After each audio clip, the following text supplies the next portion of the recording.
big news yesterday. FBI agent, this Tom Thibault, gets escorted out of the building because it appears he's been all over Donald Trump, from hiding the Hunter Biden laptop stuff to, according to Trump's people, he was the one behind the FBI raid on Mar-a-Lago, whatever. Not about Trump. That sounds like an organization that can't continue to exist anymore, Blake. Now, I'm not going to ask you to agree with me on that, but escorting an FBI agent out of the building who did that to his political opponent isn't near enough. The rest of them have to see someone like that go to prison. I think that's right. You know, maybe the FBI can continue to exist, but it needs to be depoliticized. And that means you need to fire and probably investigate and prosecute a lot of the top political brass of the organization. You know, maybe there's some good rank and file people. Maybe you agree with that.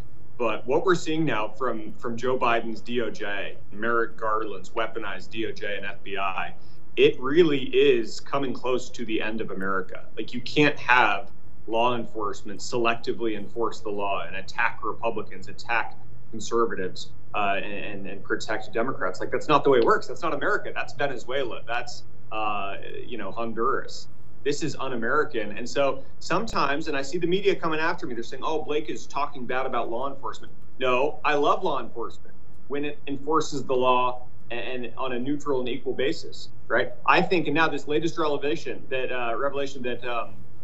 FBI coerced Facebook into censoring the Hunter Biden laptop story. You have militarized federal law enforcement working with a $1 trillion mega corporation to alter the results of an election.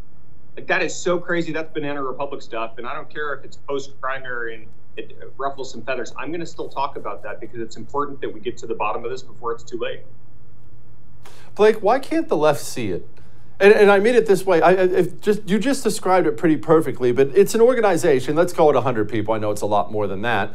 If I start a company and I have 100 people there, and all my vice presidents are scumbags, all the guys underneath them are scumbags, the top of the company is scumbags, but I've got 4 decent people working in the mailroom, I don't have a company with a couple bad apples. I have a bad company. The guys in the mailroom are going to have to go to something else. Why can't the left see that you're creating some kind of monolith that's going to knock on your door one day too when you give them this kind of power?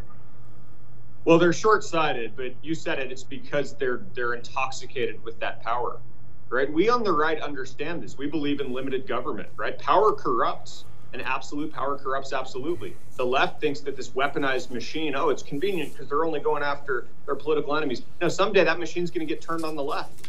And I don't want that. I don't want the FBI to be partisan in a right-leaning direction. No, we want equal administration of justice. We want the rule of law. But the left is playing with fire here. It really is. And once you let that genie out of the bottle, of course, you get authoritarianism. And it's really hard to defeat. That's why we need to put a stop to it now.